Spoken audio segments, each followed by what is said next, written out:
By 2045, it will be almost impossible to hear from any pulpit that sex between unmarried people is bad. It will be impossible to hear that. If you hear anything like that, it will only focus on sexual impropriety between married people and other people that are not their spouses. But when you talk about sexual activity between people, singles that are not married, the word fornication will hardly be mentioned against on the pulpit going forward. It is the reason why it is so important that I make some of these points that I want to make by way of raising an alarm.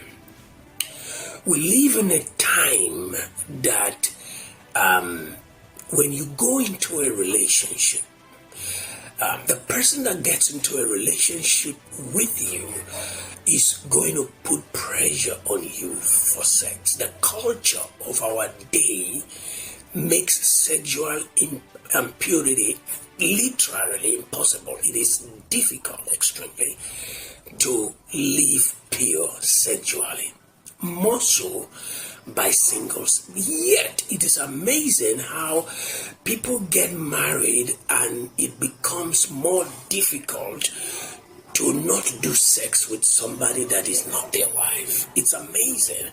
It is because cultural practices have changed over time, even among people of faith. But there are a few things I'd like you to take note of as I hold this conversation with singles on what I have titled The Wisdom of Sexual Purity. This is so important. When you get into a relationship with somebody, one of the first things that is going to happen is that they're going to demand for sex before you are legally, lawfully married to them. Now, let me say this. Whether you choose to let them have their way or not, it's up to you. But let me show you some indications or implications that come with that. When they demand for sex, what that indicates, number one, is that they have a character for mating with people, even if those people are not married to them lawfully.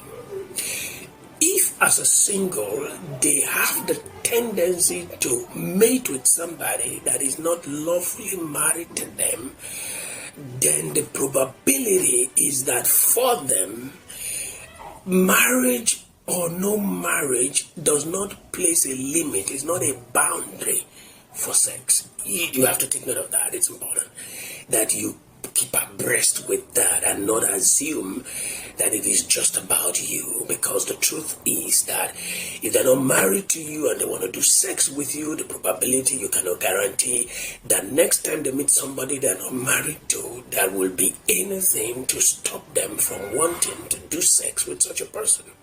Number one. Number two,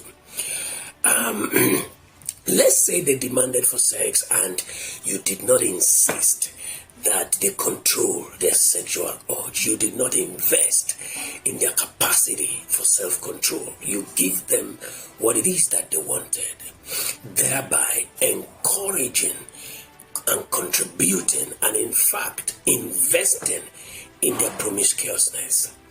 Now, and that's what it is, because when you encourage by submitting or adapting or adjusting to their desires, you are laying a foundation. You're making an investment, and every investment comes with accruals that are returns on investment. You may not have looked at it this way, but it is important that you also factor that into your considerations. Now, let's say you later get married to them and then you start demanding that when we meet other people to whom we are not married, then there should be no sex. Now, this is what's going on in my mind. You are thinking that because marriage has taken place, marriage automatically invests in somebody the ability to now have self-control. That assumption is delicate.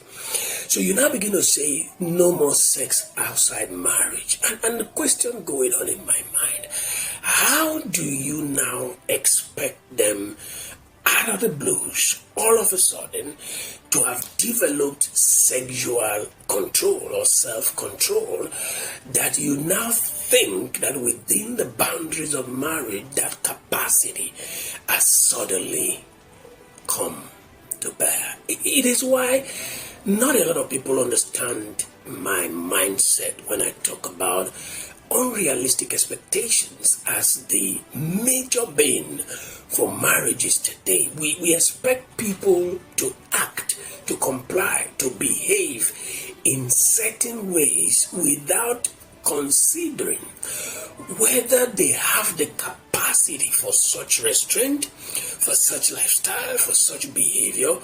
We do not even ask ourselves the extent to which we have invested, contributed to enabling right or wrong behavior.